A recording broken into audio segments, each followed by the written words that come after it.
সামনে যে রমাদান আসতেছে আমার প্রিয় ভাইয়েরা, এই পুরো রমাদান ব্যাপী সিয়াম সাধন করা, সিয়াম পালন করাকে আমাদের জন্য ফরজ করে দিয়েছে কে? রমাদানের রোজা রাখার নফল নাকি?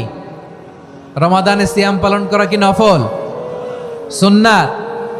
তাহলে কি ফরজ? আওয়াজ করে বলেন, রমাদানের রোজা রাখা কি ফরজ? এটা শুধু আমাদের উপরই ফরজ না, আমাদের আগে যত জাতিগোষ্ঠী এই পৃথিবীতে এসছে সবার উপরে সিয়াম পালনকে ফরজ করেছে কে? সবার উপরে আল্লাহ তাআলা সিয়াম পালনকে ফরজ করেছিলেন। তবে ধরনটা ভিন্ন ছিল, এক এক জাতিগোষ্ঠীর জন্য এক এক ধরনের ছিল। আমাদের জন্য সিয়াম ফরজ টানা 1 মাস 30 দিন বা 29 দিন। কোন কোন উম্মতের উপর 30 দিন না, মাত্র 3টা রোজা ফরজ ছিল। কয়টা? আমাদের 1 মাস সিয়াম ফরজ।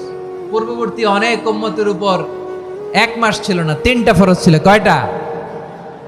প্রতি মাসের 13, 14, 15 ফরজ ছিল তাদের জন্য। কারো জন্য শুধু একটা, আশুরার রোজা। কোন কোন উম্মতের জন্য 10টা।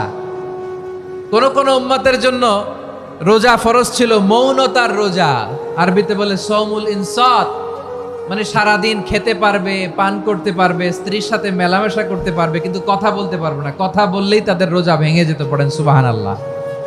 কি অদ্ভুত ব্যাপার! মৌন সম্মতির রোজা।